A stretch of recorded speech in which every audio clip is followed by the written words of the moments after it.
Powered by the Inside the Birds podcast. Now, live from inside the Matt Black Kia Studios. It's Football at 4. And Football at 4 is powered by the Inside the Birds podcast. It's brought to you, as always, by Bet365. Whatever the sport, whatever the moment, it's never ordinary at Bet365. Andrew DiCecco's here as the Eagles getting ready to take on the Rams out in L.A., baby.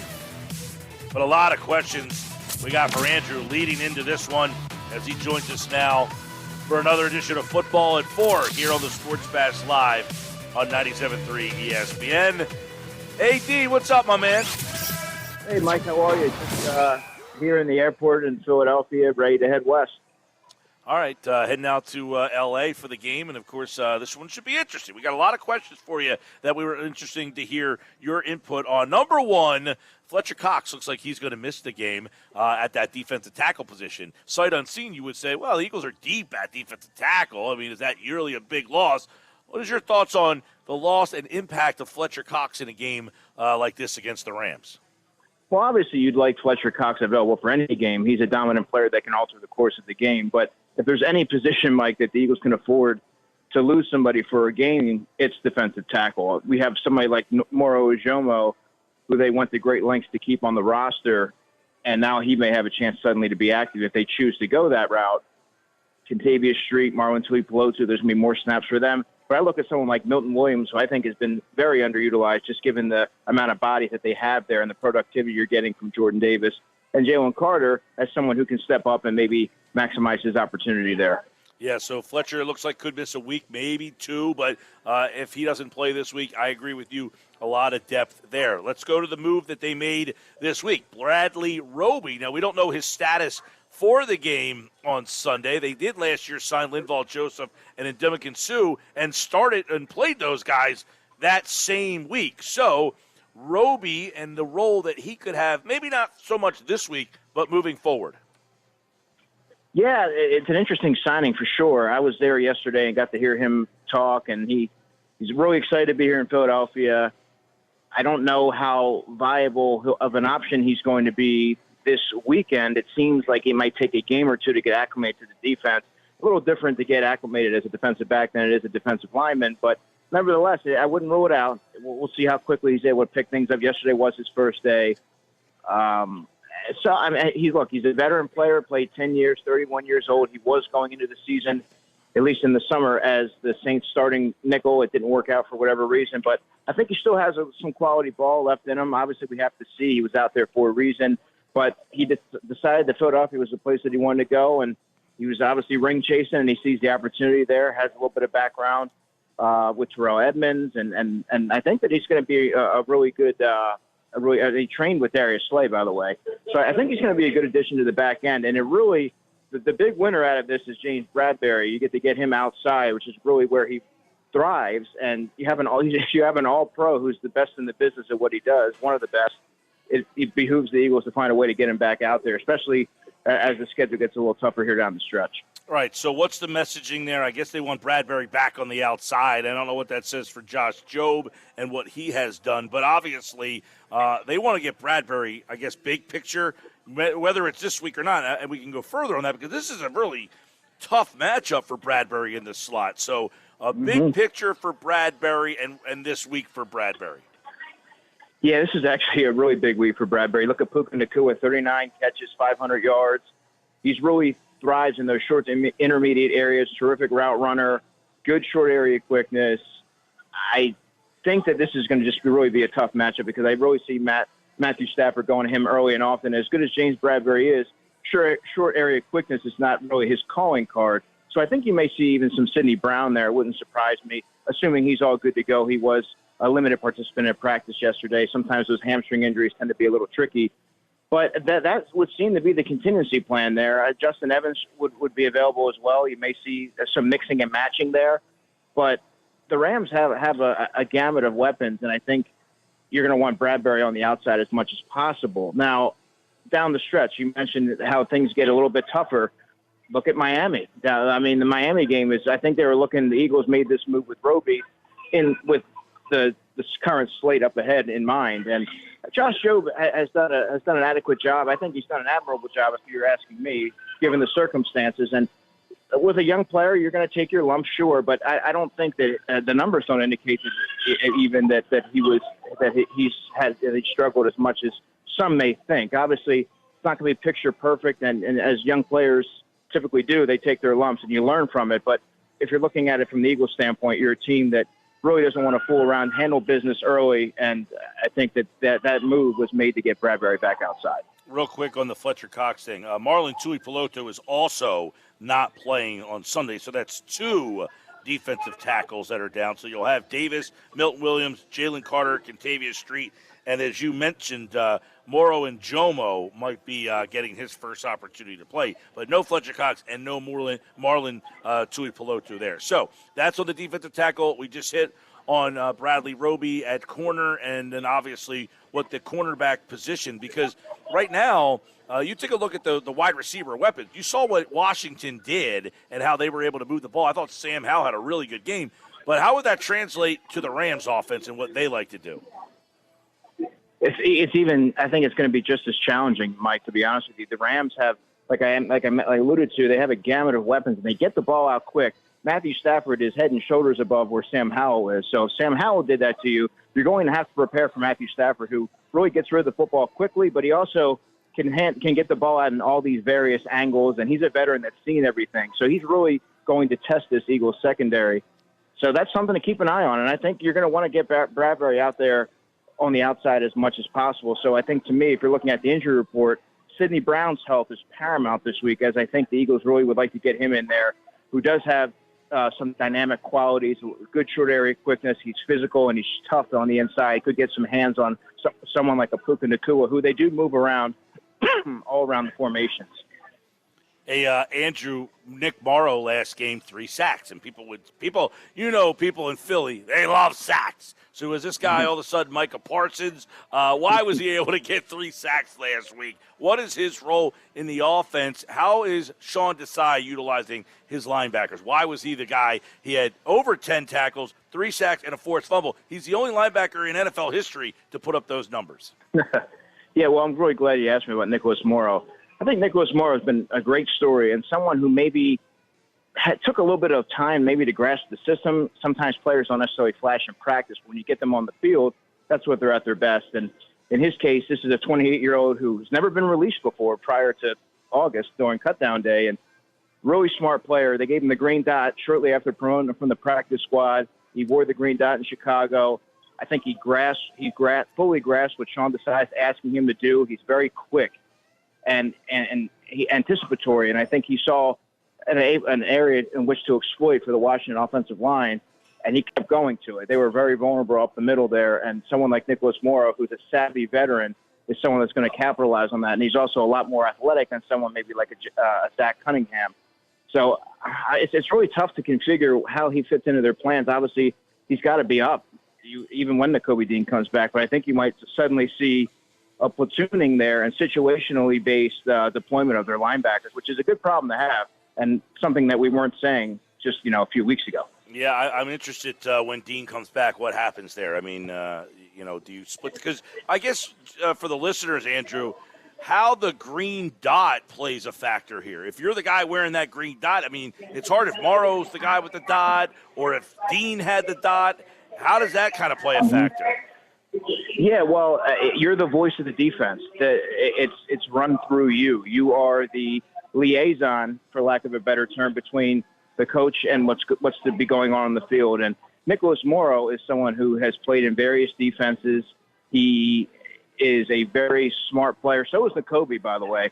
But I think that the experience there may be a comfort level in having someone like that out there, and he's just really astute. That's actually one of his strengths. I think Morrow is he's just a very intelligent player. So I didn't think they hesitated to give him the green dot, because remember, Cunningham is a veteran too, and he wasn't given that opportunity. So I think that really speaks to his football acumen, his football intellect.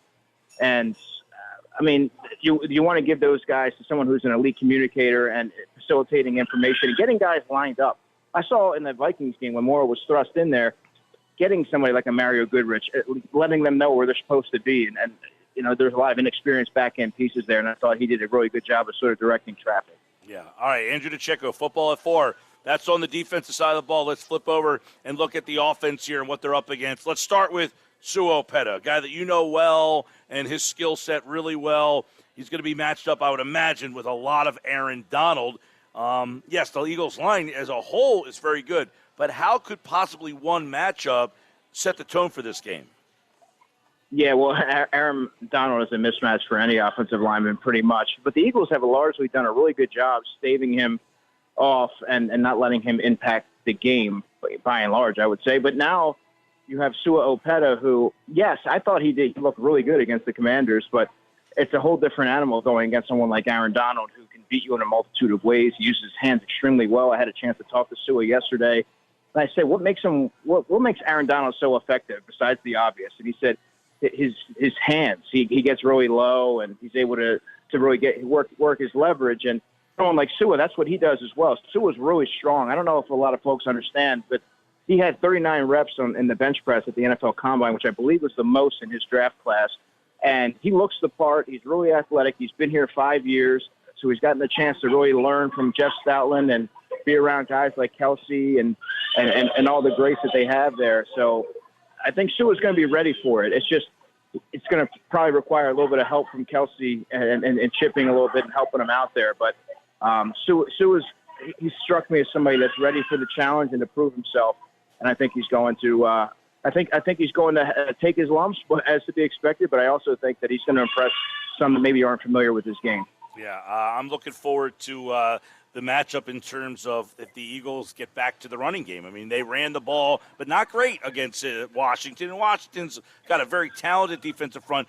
But while Donald's very talented, would you say that the Rams' defensive front should match up well against the Eagles, or should they be able to get yards on the ground this week? I think the Eagles are going to be able to get some yards this week. There's going to be a lot of attention, obviously, devoted to stopping Aaron Donald. But I think that if they're able to keep him at bay, they don't have a lot of game records. The Rams actually don't have a lot of household names aside from Donald on defense, but they are collectively productive, and they do have some playmakers there. Look at Christian Roseboom, who actually played football at South Dakota State with Dallas Goedert. He's a tackling machine out there. They do have some players, Jordan Fuller, but I think that they'll be able to carve out some yards on the ground. Last week, DeAndre Swift, it wasn't able to really get much going. He had, I think, 56 yards on 14 carries, and Kenny Gainwell had just the 4. But I think there should be some running lanes here, and I think that would probably be the best plan of attack early on as you get in the flow of the game. And then the pass game, obviously, last week got going, of course, for A.J. Brown. But how do you look at the secondary matchup here if the Eagles say, you know what? Because we know every week they can run if they want. They're that good. They can throw if they want. But will they be able to get some yards in the air? Could you get some big X plays this week? Yeah, I think so. And you look at someone like A.J. Brown, 306 yards the last 2 games. But I think this is a game where Devontae Smith, and would like to see them establish a third passing option. I think largely absent of the offense. We have not grown accustomed to seeing that. Dallas Goedert's been a non-entity through 4 games. Zacchaeus has had some nice moments, but I think you would like to get establish a third presence there in the offense. To me, I think that this could be a big Devontae Smith game. AJ is always going to get his as well. He's just a big physical receiver that is a mismatch for most corners. And I think that when you travel west, there's so many factors that you have to account for. So I think in order to get in the rhythm of the game, trying to establish the run, maybe get some quick slants to AJ, try to work Dallas Goedert in the short to intermediate areas, get some early completions, and then I think the whole playbook is going to be at your disposal. All right, we're talking with Andrew DiCecco, looking at some of the matchups that he might be looking at as the key in this one. And I know one of the things, we talked about earlier was the nickel roll and Bradbury. And I would imagine they're going to get a heavy dose of, if Cooper Kupp is back, they're probably going to try to get him involved right off the bat. Is that a matchup that would basically decide this game? Very much so. I mean, you saw Washington really push the Eagles to the brink there with their receiving options, and they do have some good receivers. I'm a big Jahan Dotson guy, as you know, and Terry McLaurin always gives the Eagles a headache. But, I mean, you're talking about someone like Cooper Kupp and Puka Nacua, who has really just torn through the league here over the past 4 weeks. I mean, what the Rams do well doesn't necessarily bode well for what the Eagles are trying to do defensively. I think that they've really struggled containing the pass, and they have so many different moving parts there, and you're trying to get a lot of young players on the same page, and you're trying to and when you're going against a veteran in Cooper Kupp and also someone who's a movable piece who's just been lethal in Puka Nacua, it's just a recipe, and not necessarily a recipe for success. So I think that the Eagles are going to have to try and score early and get some points and jump on them early, because the Rams strike me as a team that will be able to pounce and exploit the Eagles' shortcomings right now. Yeah, it's going to be interesting. And the last thing I'll ask you is, I think we all know Puka is having a big year. We all know Cooper Kupp, when he's healthy and if he's back, should be a big player. Tutu Atwell, really good. Higbee, a nice player. Kyron Williams has given them a lift. But their offensive line, that might be where Philly gets them. Yeah, you have to like Philly's defensive line and their chances against almost every offensive line out there. And I think this is going to be a game where you really see Jalen Carter continue to his dominance. You see Jordan Davis ascend and take on and carve out an even more prominent role, with presumably Fletcher Cox not playing, and obviously Marlon Tuipulotu won't be there for his 6 to 8 snaps a game. Josh Sweat, I love his matchup this week. So I think that really could be the ultimate X factor. But then again, we also said that last week. I thought that Hassan Reddick was going to feast against Andrew Wiley, the right tackle, and that never really took shape until later in the game. And I expect the Eagles to be a lot more dominant at the line of scrimmage. But to answer your question, yes, I think that's an area that I think they should be able to exploit. I agree with you. I thought the Eagles' pass rush would be more disruptive in the game, even though they got 5 sacks. 3 of them came from Morrow. I thought the interior of the Eagles' line would win the game. And, they had an impact, but it wasn't the impact that we thought. So that should be the matchup to watch there. By the way, Puka Nacua, 39 catches, 500 yards. He's second in the NFL behind Justin Jefferson. So that's what the Eagles are up against there. Absolutely. And if Kupp is back, that gives them 2 big-time studs. All right, Andrew. And Tutu Atwell as well. He's someone that you can't sleep on. Yeah, this is a good this is a lot like, it reminds me a lot like the Vikings when they were clicking, where they have really good skill players but a poor offensive line, and Matthew Stafford, a guy who's kind of one of those people, either you like him or you don't like him, but that's the matchup this week, and you can hear it right here on 97.3 ESPN. All right, Andrew, safe flight, man. Appreciate it, Mike. Talk soon, man. Andrew's heading to L.A. to cover the matchup between the Eagles and the Rams at SoFi Stadium.